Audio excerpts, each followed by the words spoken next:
तिला शुभेच्छा देऊ वाटल्या नाहीत तुम्हाला, परंतु एक गुंडाची टोळी चालवणाऱ्याला ज्यांनी सपासप वारं करून लोकांचे मुडदे वाढले अशा व्यक्तींना तुम्ही भेटायला जाताय, हे मात्र महाराष्ट्रासाठी प्रचंड मोठं दुर्दैव आहे. आता तर ह्या माणसानं तर आपल्या समाजाच्या बांधवाचा खून केलाय, मर्डर केलाय, क्रूरपणे हत्या केली. त्याला भेटायला कसं काय गेलो मग तुम्ही इतक्या लवकर?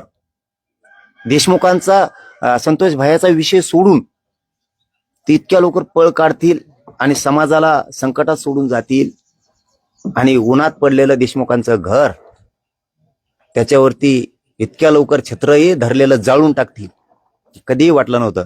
मी आता मला ऐकायला मिळालंय, पण मी त्या प्रत्यक्ष बघितलं नाही, त्यामुळं मला लई बोलता येणार नाही याच्यावरती, पण मी माहिती घेणार आहे. पण हे धक्कादायक असं असेल तर गोरगरिबांच्या लेकरांच्या न्यायासाठी आपण लढलात म्हणून या सर्व समाजानं त्यांच्यावरती खूप मोठा विश्वास दाखवला होता आहे. परंतु एवढ्या राजकारणाच्या आणि सत्तेच्या एवढा आरी जाऊन समाजाशी दगाफटका करणं हे योग्य नाही.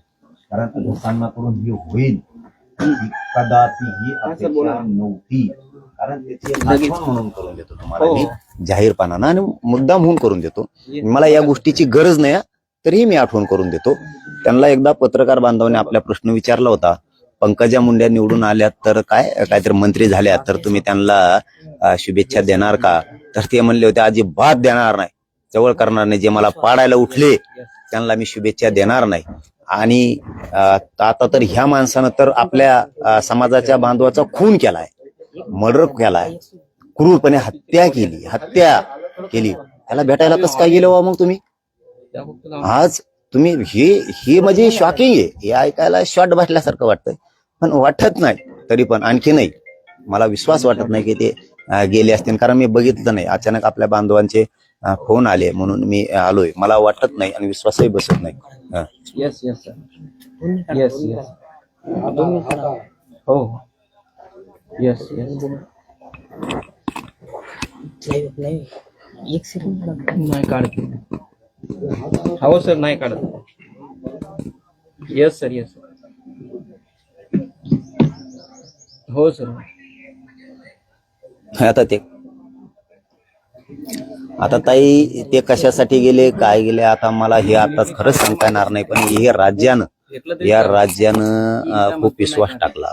या राज्यातल्या गोरगरिबांनी त्यांना आयकॉन मानायचा सुद्धा प्रयत्न केला होता आणि समाज इतका मानायला लागला होता. आणि मी सुद्धा सांगितलं होतं, जाहीरपणाने सांगतो, मी पण सांगितलं होतं की समाजासाठी लढतोय हा माणूस, अजिबात उघडं पडू देऊ नका. पोरांनी पुरे जिल्ह्यातले राज्यातले पोरं एका बाजूने उभा राहा, अजिबात ह्या माणसाला उघडं पडू द्यायचं नाही, ताकदीनं उभा राहायचं. आणि समाजाने काय कमी नव्हतं केलं, समाजाने खूप बहुमतानं निवडून दिलं होतं.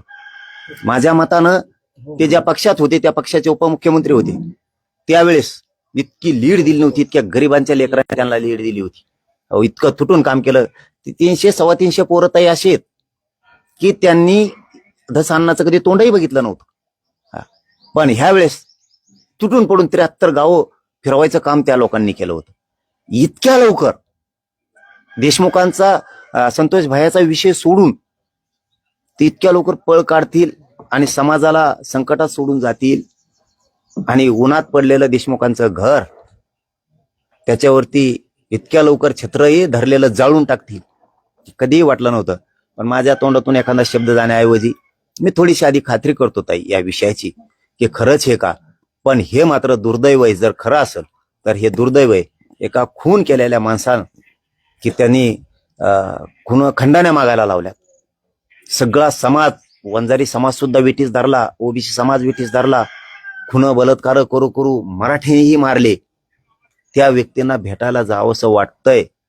आणि एका पत्रकार बांधवाने प्रश्न विचारला होता की पंकजा मुंडेला शुभेच्छा द्या. तिला शुभेच्छा देऊ वाटल्या नाहीत तुम्हाला, परंतु एक गुंडाची टोळी चालवणाऱ्याला ज्यांनी सपासप वारं करून लोकांचे मुडदे वाढले अशा व्यक्तींना तुम्ही भेटायला जाताय, हे मात्र महाराष्ट्रासाठी प्रचंड मोठं दुर्दैव आहे.